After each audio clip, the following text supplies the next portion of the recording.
Welcome back to more readings from the Children's Bible. My name is Thomas James Arelis Carpenter. Enjoy. Part 5. Noah and the Ark. The Lord saw that men had become very wicked, and that their minds and their hearts there was only evil.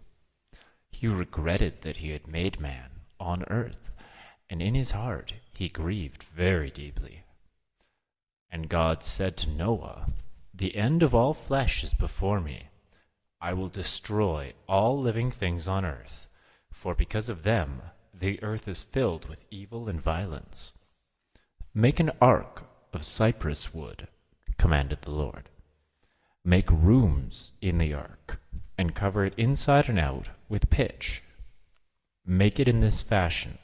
The length of the ark shall be 450 feet, the breadth of it 75 feet, and the height 45 feet. You shall put a window in it, and in its side you shall put a door. The ark shall have 3 decks, a lower, a second, and a third. You shall do this, because I shall bring upon the earth a great flood, which shall destroy every living thing. But with you I will make a promise, and the promise shall be called a covenant. You shall enter the ark with your sons and your wife, and your sons' wives with you. Of every living creature upon the earth, you shall bring into the ark 2 of each sort, to keep them alive with you. They shall be male and female, birds of all kind, cattle, and every creeping thing. 2 of every animal in creation shall come to you for you, to keep them alive. And take with you some of every kind of food that is eaten. Gather it up, and it shall be food for you and the creatures that are with you." The Great Flood. Noah had lived to a very great age when the flood of waters came upon the earth.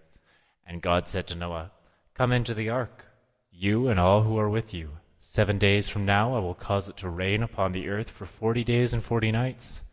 And every living thing I have made I will destroy off the face of the earth." And Noah did all that the Lord had commanded him.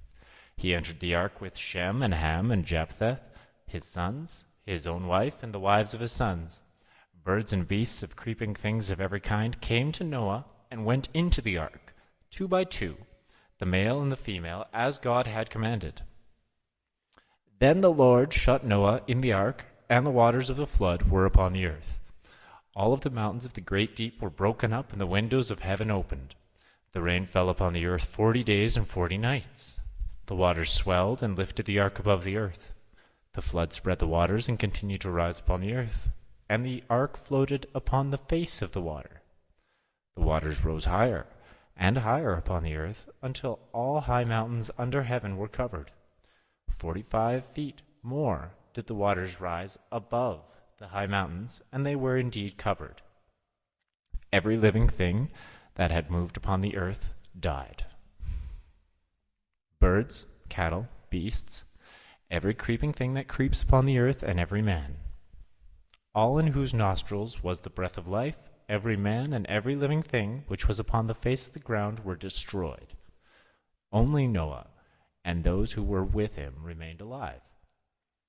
God remembered Noah and every living creature with him in the ark. God caused a wind to pass over the earth and to quiet the waters.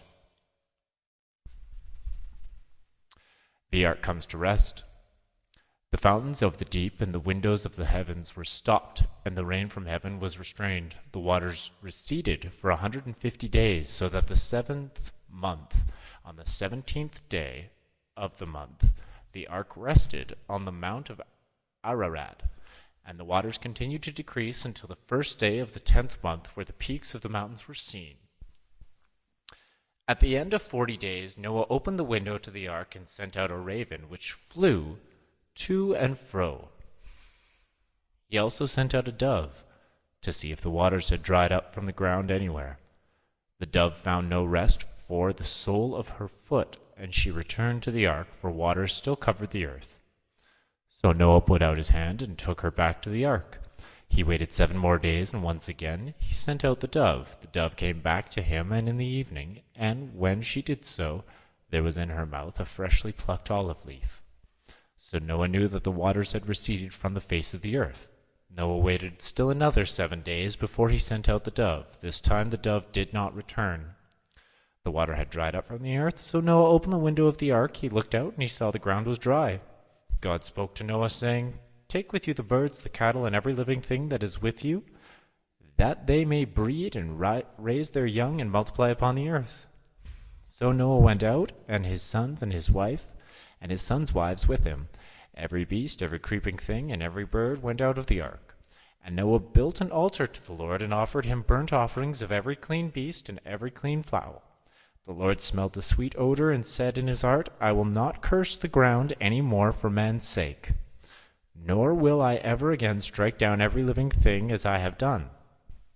As long as the earth remains, seed time and harvest, cold and heat, summer and winter, day and night will never cease." God blessed Noah and his sons, and said to them, "Be fruitful and multiply, and replenish the earth. The fear that the dread of you shall be upon every beast of the earth, and upon every bird of the air, upon all that moves of the earth, and upon all the fishes of the sea.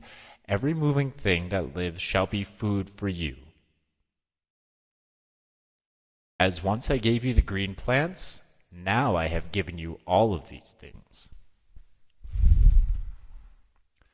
And God continued, saying, "Behold, I make my promise to you and to your children after you, and to every living creature that is with you, and to every living beast on the earth, to the birds and the cattle, and all who come out of the ark. I promise that never again will all the flesh be cut off by the waters of a flood, nor will a flood destroy the earth. This promise is a covenant which I myself make with you and every creature that is with you throughout all generations without end." The rainbow. I set my rainbow in the cloud, and this rainbow shall be a token of the covenant between me and the earth. And it shall come to pass that when I bring a cloud over the earth, that the rainbow shall be seen in the cloud. I will look upon it, and I will remember the everlasting covenant between me and you and every living creature upon the earth. And Noah lived a very long time after the flood, and was a very old man when he died.